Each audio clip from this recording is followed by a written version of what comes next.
Ayan, hello guys! Hello vlogs! Welcome to my channel. Hello everyone! Kumusta kayo dyan? So ngayon, mag-ano na naman ako. Meron na naman ako ipakita sa inyo kung anong lulutuin ko ngayong araw na to. So, before anything else, guys, everything, subscribe mo na ang channel ko. So, don't forget to subscribe. And follow also my all member perks. Perks member, I mean. So, andyan lang yan sa description box ko. So, ngayon, uumpisahin ko na. Magluluto ko ng kakaiba. So, matagal na ako niluluto nito, guys. So, favorite nila to na food. Lahat ng tao gustong-gustong kumakain ito. Kahit masangsang yung amoy niya. So, ito na nga. Papakita natin. So, let's go, guys. Tara!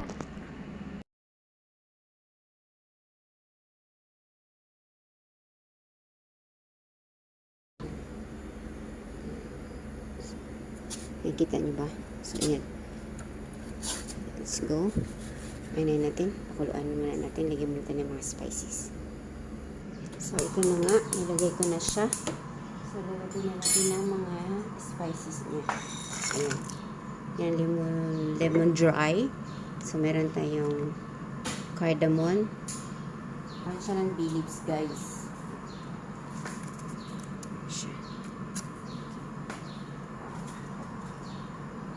Ito po yung napakahirap lutuin ng guys. Para mag-yellow siya ang kulay niya. So, mawala din yung curcum is turmeric ito sa English, guys. Ayan. So, curcum ako ng curcum, di ba? Hindi nyo alam. Hindi, joke lang. So, ayan. 500 dirhams. Hindi ko alam. Basta yun lang. Yun lang pagkaalam ko. Basta mahal daw yung shark. Kasi, sa mga supermarket, mostly, hindi naman ako bumibili sila. Kasi meron silang pera, diba? So, ayan, pakukuluan muna natin, guys. So, mamaya makikita natin kung anong sunod na pangyayari. Let's go. Sangkap na ating para sa aking shark. So, kailangan natin kagamit-daming onion. Tsaka lemon dry siya na lakuan natin sa skin. So, ito naman yung cilantro at saka ito galing chili. So, simple lang siya. So, spices tayo madamihan. So, ito, watch out nyo kung gaano kadami ang ayan, prepare natin yung black pepper. Lagyan natin ang turmeric para yellow ang kulay niya. Tapos, chili. Lagyan natin ng chili powder. Ayan. Tapos, lagyan natin ng tawag nito. Curry powder. Lagyan natin ng curry powder para masarap. Yung ano natin, yung fish masala. Ayan. Lagyan natin ng mga spices, guys. Masarap siya. So, coriander. Ubusin na natin. Wala na akong coriander. Yan. Tapos, merong hindi ko alam anong tawag nito. Saan siya naman? Nakalimutan ko. Hill. Cardamom yun, guys. Tapos, meron siyang cumin powder pa rin. Ayan. So, ang dami na, di ba? So, yan ang powder na ilalagay ko sa aking shark, guys. So, watch out for it kung paano ko siya gagawin. So, let's go na. Let's go! Ang aking shark. So, ayan. Linisan natin to. Ang gagawin natin ay tanggalan natin ng mga tinik. Kasi, guys, pag hindi natin to siya tinanggal, dito tayo matitigok ang buhay natin. Ayan. So, yellow na siya, diba? So, lahat natin, tanggalan natin siya ng tinik para maging malinis siya pagluto natin at hindi tayo matitigok. Hindi sila matigok, guys. Ayan. So, let's go.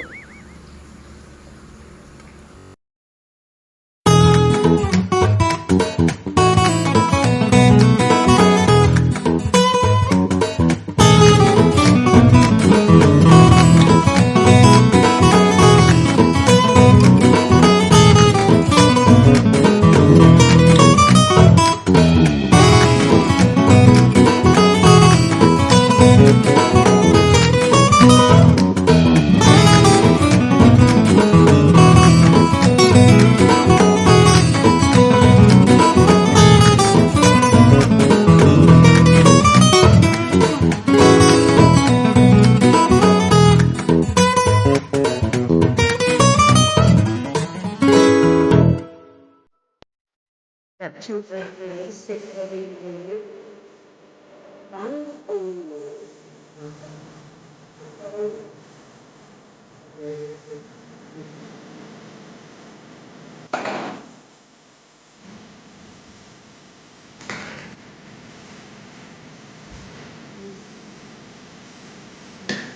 Hindi siya tubig.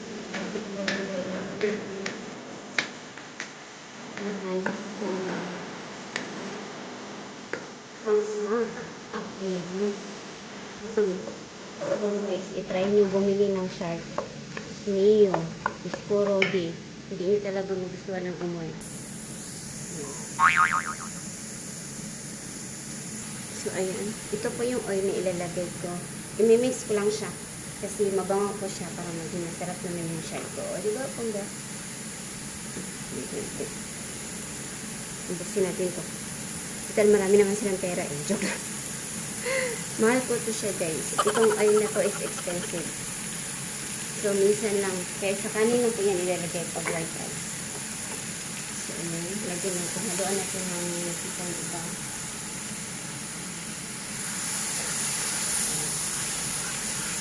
Yung normal talaga na oil.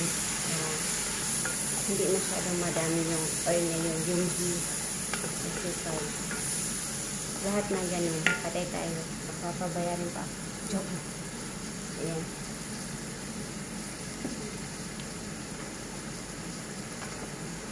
Haluin natin. Pag okay na siya, pag kunting brown na naman konti, lagay natin ang ginger garlic paste. Ginger garlic paste. So, tapos muna natin. Mag-advertise muna tayo. So, ayan. Na-brown na siya. So, lagyan natin ng ano guys.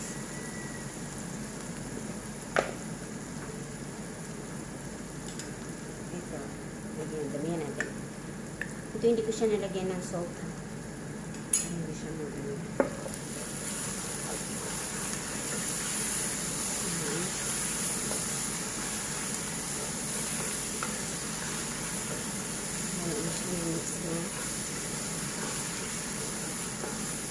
Actually guys, itong shark, bawal ko siya sa mga hayop di pa kain. Kanyari may natira siya. Tapos ang chicken ito, pag nakakain yung mga manok or mga hayop, dead ma, ay ano po, patay kang bata ka. Yan po. So, bawal po pakainin ang mga hayop. So, ilagay ko na ang cilantro at chili.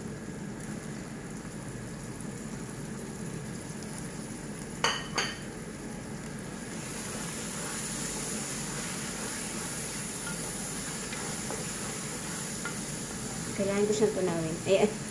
Kasi ilalagay yan sa rice. Kasi natutulog. Kasi taglamig, di ba? Natutulog siya. Pag mo natin konti. Tapos ilagay natin ang lemon dry. At saka yung spices. Advertise na tayo guys. Break. Okay na siya. Ilagay natin ang lemon dry na ano. Ilagay natin. Lemon dry ito siya guys. Hindi ko alam kung anong tawag. At ilagay na natin ang shark. Tapos spices.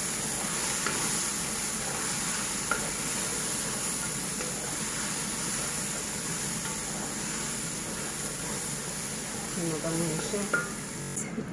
Nalagay ko na ang shark at saka yung spices niya. So, dahil meron pong pumunta dito sa kusina na yung ano ko, check niya kung tapos na ba yung shark ko. Kasi bawal sa camera, di ba? So, hindi ko siya pinapakita. So, ino-off ko na.